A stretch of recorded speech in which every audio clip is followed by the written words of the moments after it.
Itanguriro ikigabane ca 15. Imana yongera gusezeranira Aburamu ko izomuha igihugu c'i Kanani. Hanyuma y'ivyo ijambo ry'Uhoraho riza kuri Aburamu nko mu nzozi riti, Aburamu ntaco utinya, ni jewe nkinzo yawe, uzohabwa impera ikomeye cane.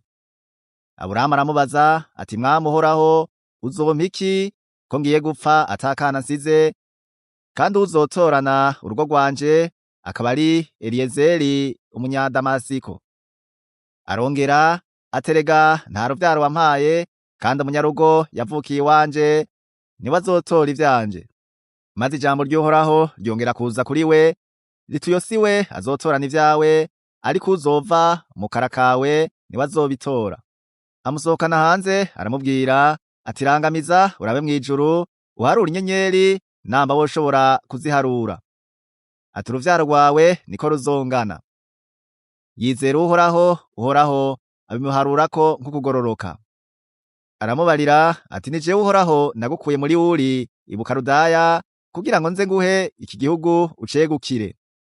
Aramubaza ati, Mwami Uhoraho, icomenyesha yuko nzocegukira ni iki?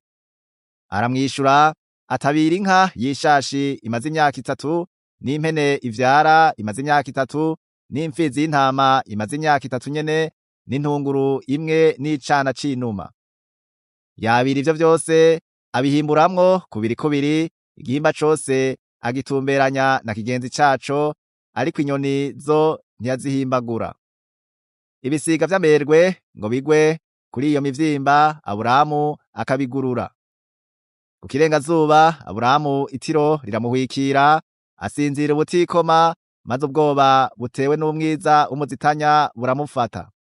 Uhoraho abarira Aburamu ati, umenye neza yuko uruvyaro rwawe ruzoba inyamukira mu gihugu kitari cabo, kandi bazokorera bene co, nabo bazobagirira nabi imyaka 400, maze iryo hanga bazokorera nzorishirako iteka, ariko amaherezo bazorivamwo bakuyeyo ubutunzi bwinshi.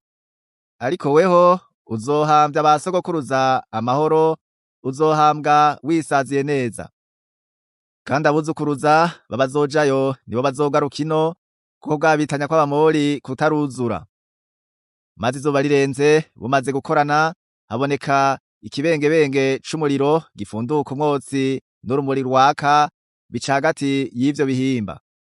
Kuri uwo munsi nyene Uhoraho asezeranira Aburamu isezerano, atuhereye ku ruzi rwo muri Egiputa ugashitsa ku ruzi runini arirwo Efurate, uruvyaro rwawe ndaruhaye iki gihugu, arico c'Abanyakeni, n'ic'Abakenizi, n'ic'Abakadimoni, n'ic'Abaheti, n'ic'Abaferizi, n'ic'Abarefa, n'ic'Abamori, n'ic'Abanyakanani, n'ic'Abagirugashi, n'ic'Abayebusi.